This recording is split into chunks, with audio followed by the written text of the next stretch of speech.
Paithago Romjakha Sidhai Patham Toinai Bodol NLFT ni Supremo D.Omthai eba Utpal Debbarma Hoizakok tumani bisingte sangrongshal horo Sidhai Thana Amchaini Romjakha Champawar Thana ni police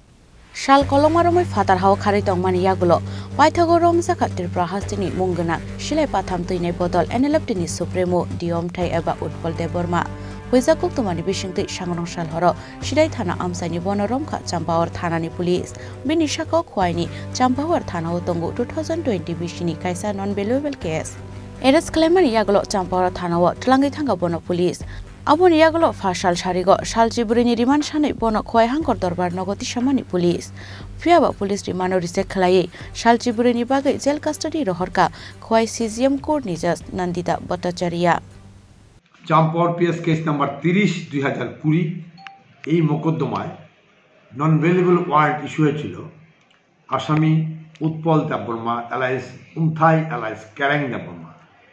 ও সংঘোষিত NLFT supremo বলে কথিত আজকে chief judicial magistrate Khowai মাননীয় নন্দিতা ভট্টাচার্য মহোদয়ার মাননীয় আদালতে সিধাই থেকে তাকে arrest করে আদালতে প্রেরণ করা হয় এবং with a forwarding report to allow police remand কিন্তু যেহেতু এই মামলা অলরেডি চার্জশিট সাবমিট হয়ে গেছে সেহেতু লার্নেড কোর্ট পুলিশ রিমান্ড না দিয়ে ওকে জেসিতে পাঠিয়ে দিয়েছে with a prayer to interrogate him in the JC Khowai অ্যাকশনগুলি ছিল 120B 121 121A, 124A, 386 and 506 IPC with the section 10 and 13 ULA Unlawful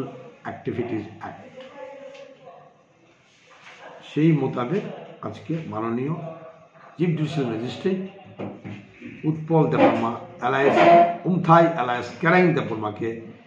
14 দিনের জেল হেফাজতে প্রেরণ করেন শালজিবুরিনি ইয়াগুলো হাইনহাই বনো দরবার নগতি সানাই পুলিশ লাইথানাই বিশ্বাস কাঙ্গো বাংলাদেশ হাও রমজাখা NLFT ni Supremo D.Omthai hinai kaisa koktuma urijak sopaimani abuni yagulo ashok sal kemajak tongmani NLFT ni Supremo D.Omthai Paithago ashok sal kolokma jorani yagulo se bone arrest khlaijaka hanai phunuksiu haste police khwaini simi biplobni kokthum Chini Khorang